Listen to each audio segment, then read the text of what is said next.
Hello and welcome back to Bookish and welcome to my NonFiction November TBR. Finally think I decided what I want to read for NonFiction November.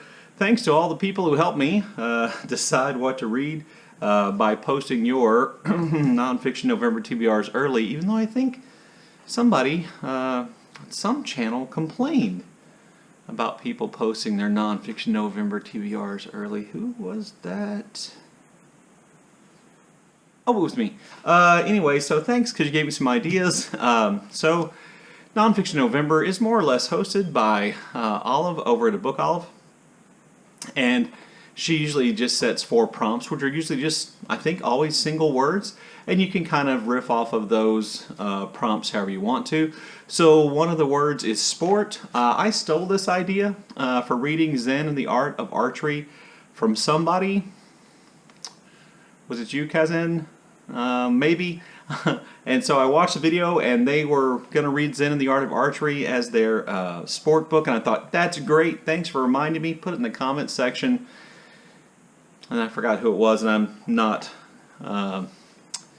well, I guess I'm too lazy to go back and look. But that's my sport book, Zen and the Art of Archery. If you notice, my book is old and beat up, like many of my books are. This is a book that I had to purchase for a class I took as an undergraduate in college many, many years ago about Eastern political thought. The class stank, but the selection of books was really interesting, including this one. This won't be a reread for me, but that's the book I'm going to read for the sport prompt.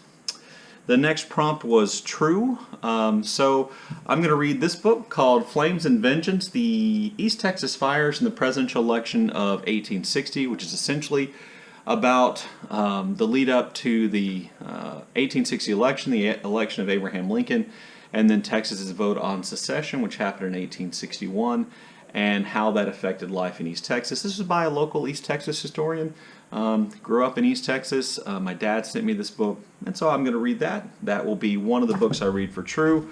Also for True, I'm going to try to finish this really intense, in-depth, tiny print biography of Queen Elizabeth I, which I started reading for ShakeTube. I've got about 230 pages left.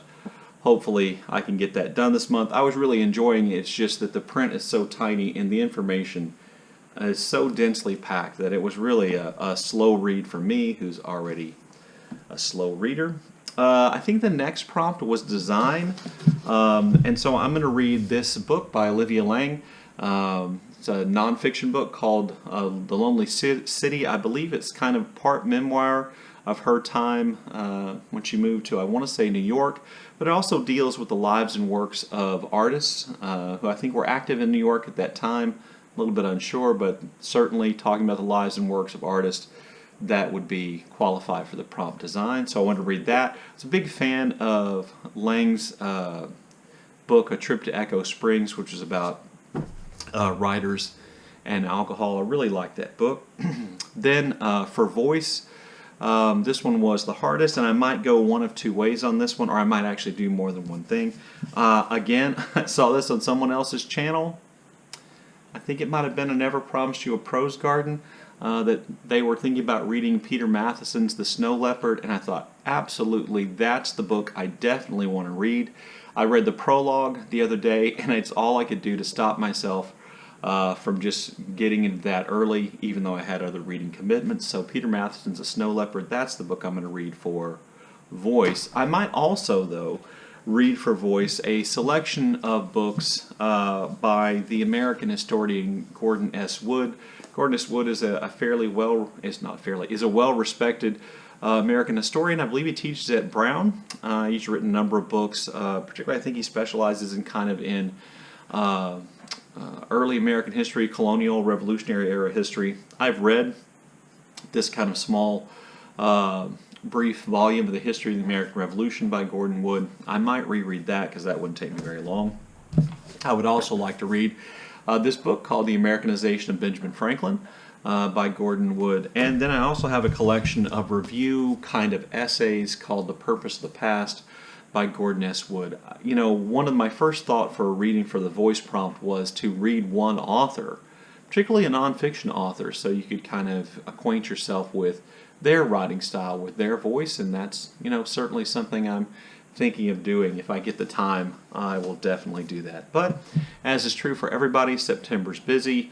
On the 18th, I'll have 155 research papers to grade as fast as I can before the end of the semester. And I foolishly said that I would participate in NaNoWriMo.